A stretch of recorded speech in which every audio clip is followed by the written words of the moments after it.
Ultra Trail, entreprise avec 100 ans d'expérience. Ont-ils sorti la chaussure ultime? Salut les sportifs, j'espère que vous vous sportez bien. Moi c'est Serge Fortini. Bienvenue sur ma chaîne YouTube. Qu'il fasse beau, qu'il fasse gris, qu'il fasse chaud, qu'il fasse froid, le sport doit être là.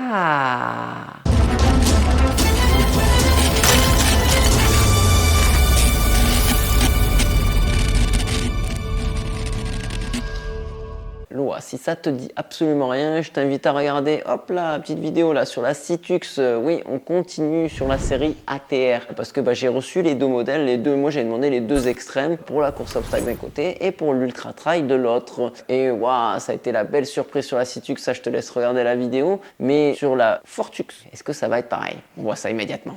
Cette vidéo n'est pas sponsorisé malheureusement, mais pas encore, ça va pas tarder. Je remercie quand même Laura qui eux m'ont envoyé les chaussures pour pouvoir les tester. Cette paire fait 160 €. Je dirais que c'est un prix correct pour une paire d'ultra traileuse. Direct, ça commence bien, le prix il est correct. Visuellement, elle a l'air solide et je vous le confirme, c'est solide. Pourquoi j'attaque tout de suite le vif du sujet. La chaussure, elle est complètement recouverte d'une espèce de plastique, c'est du TPU, le Redtex Sport chez Loa, qui permet en fait de mettre ton peloton à l'abri des rochers et des éventuels débris. Donc ça fonctionne très bien. C'est la première chose au niveau de la tige. Elle respire bien, il n'y a pas de souci de ce côté-là. Et quand tu la mets au pied, est-ce qu'il y a l'effet pantoufle? Eh oui, en ultra, on aime les pantoufles. On veut pas de carbone en ultra. Enfin, moi, pour ma part, en tout cas, je vois pas l'intérêt pendant 20 heures d'avoir du carbone. Mais je testerai. Si ça t'intéresse, ça d'ailleurs, tu me le dis en commentaire. Et puisque tu es en train d'écrire un commentaire, t'en profites pour mettre un pouce bleu, t'abonner à la chaîne et activer les notifications. Ça me rend service et ça fait vivre la chaîne. Merci les sportifs. J'en reviens à ma chaussure. Quand t'enfiles donc le pied dedans, elle est très confortable. Ils ont choisi un moule,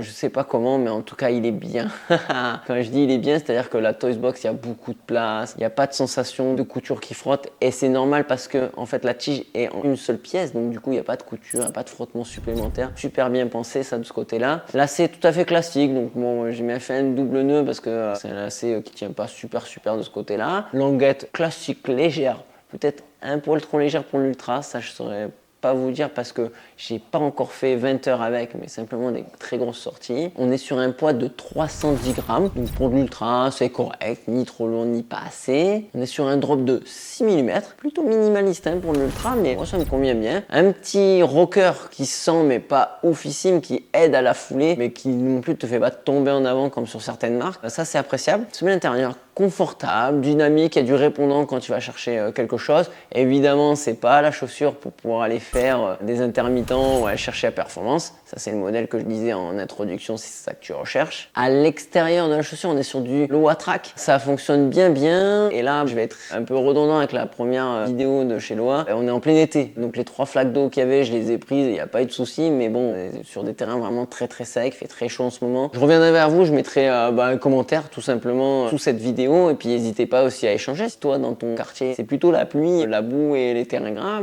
je veux bien avoir votre avis sur le très gras sur cette chaussure. Pourquoi pas aussi sur l'Ultra OCR, parce que oui, j'envisage de la mettre sur l'Ultra OCR également. Semelle de propreté classique, tu pourras mettre ta semelle personnelle si tu le désires, elle s'enlève, pas de souci de ce côté là. Le talon est bien maintenu à l'arrière, la tige joue son rôle avec tout le PU qui est autour, il n'y a rien qui soulève.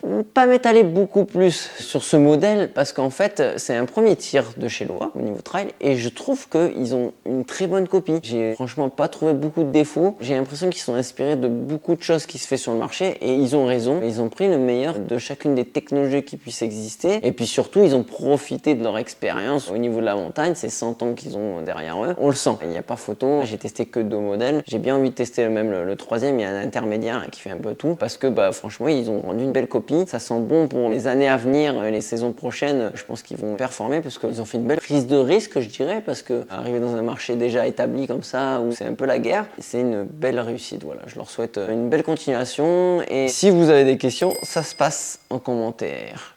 Je vous dis, Ultra Trail. Saucisson, ma foi. Portez-vous bien.